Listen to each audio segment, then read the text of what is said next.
কি ব্যাপার, আপনি হসপিটালে কি হয়েছে?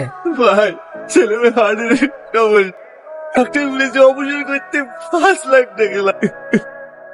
আমার ছেলেকে বাঁচানো যাবে না। বলে থেকে আমি কোথায় পাবো? আর যদি ওই 5 লাখ টাকা আমি দিই তাহলে? আপনি টাকা দেবেন? দেবেন টাকা? হ্যাঁ দেব, কিন্তু তার জন্য তোমাকে একটা কাজ করতে।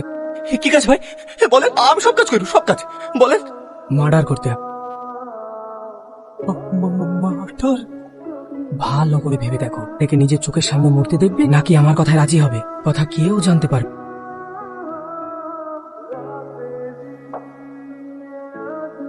কি ব্যাপার, টাকা ম্যানেজ হলো? ম্যাডাম, আমরা খুব গরিব মানুষ, এগুলোকে ম্যানেজ করতে পারবো না। আপনি কিছু একটা করুন না ম্যাডাম, কিছু একটা করুন। আমি তোমার ছেলের অপারেশন ফ্রিতে করিয়ে দেবো।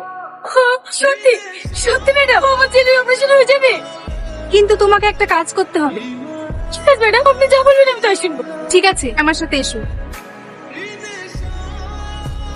এই নাও, এই জিনিসটা আমি একটা লোকেশন পাঠিয়ে দেবো, ওই লোকেশনে দিয়ে আসবে। এমন ভাবে যাবে যাতে তোমাকে কেউ চিনতে না পারে। এতে কি আছে ম্যাডাম? তা জেনে তোমার কোনো লাভ, কাজটা করবে কিনা তাই বল। ঠিক আছে ম্যাডাম। পুরে মালটা আছে, যা খালাস করে দে। ধর। আমার টাকা কাজটা যদি করতে পারি টাকা ঠিক টাইমে পৌঁছে যাবে। আর লাশটা? ও নিয়ে তোকে ভাবতে হবে।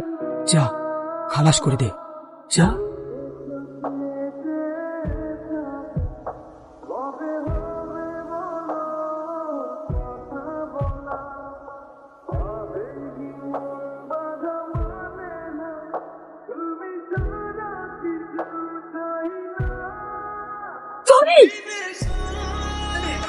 এই ছুরি তলে তলে এত দূর তো জানতুক না। হ্যাঁ, গরু পুয়াল খাওয়া জম। এই ছুরি বিষ জুটেনি, বাপের এইভাবে মান সম্মান ডুবালি কিন্তু আগেই খেয়েছে, আর বাপটাকে খাওয়া লেগে লেগেছে। মরল এসে শালির কি বিচার করে? চাচা চুপ করো, ওই তো মরল আসছে। আমি ন্যায্য বিচারই করবো, তোমরা সবাই চুপ করো। টনি, তোকে আমি এই শিক্ষা দিয়েছিলাম, গ্রামে আমার একটা মান সম্মান ধুলিসাৎ করে দিলি। আজ তোকে আমার ছেলে বলে পরিচয় দিতে ঘৃণা। আবার তুমি অন্তত আমাকে বিশ্বাস করো। আমি সালমাকে শাকিলের সঙ্গে দেখা করার জন্য গিয়েছিলাম। খবরদার, ফ্রেন্ড, আমি কোনো মিথ্যা কথা বলবি না। শাকিল, তোকেও কি বলছে রে? না আব্বা, আমি তো কালকে ঘর থেকে বেড়াইনি। সবাই শুনলেন তো কি বললো? আমার ছেলে যদি এরকম কাজ করতো না, গলা টিপে মেরে দিতাম। আপনি এর ন্যায্য বিচারটা করুন। ন্যায্য বিচারই করবো। মলার সাহেবকে এক্ষুনি ডেকে নিয়ে আয়, ওদের এক্ষুনি বিয়ে দিয়ে দেবো। না বা, আমার কথাটা তো শোনো। খবরদার আমাকে আব্বা বলে ডাকবি না। আমার ছেলে মারা গিয়েছে, তোর সঙ্গে আমার কোনো সম্পর্ক নেই। সবকিছুর জন্য আমিই দেই। হ্যাঁ, খবরদার খবরদার আমাকে স্পর্শ কর।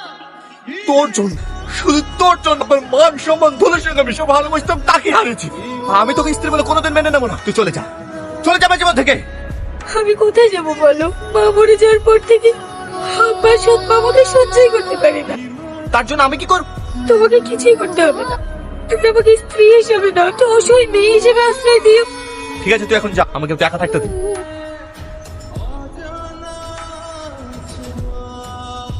এত রাত পর্যন্ত কোথায় ছিলে?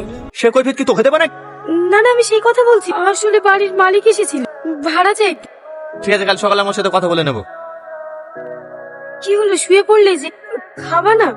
না, খাবো না, আমি বাইরে থেকে এসেছি। কালাসি সর।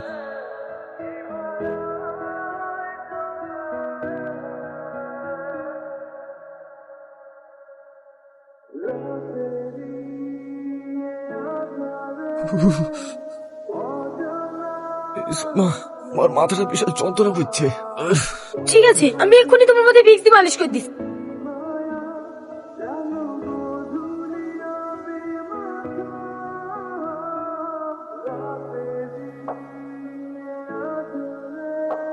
কি ব্যাপার, সারা রাত একটু ঘুমাওনি? স্বামী সেবা করার সুযোগই তো পাই, একদিন পেয়েছি, কি করে ঘুমাবো বলো? ঠিক আছে, দুটো খাবার বানিয়ে দাও, আমাকে কাজে যেতে হবে। না না, কাজে যে তাই বললে হয়? কাজে না গেলে খাবো কি? দরকার হলে একদিন না খেয়ে থাকবো, তাও তোমাকে এই অসুস্থ শরীর নিয়ে কাজে যেতে বলো। হ্যালো, আরে চি চি চি চি করো না।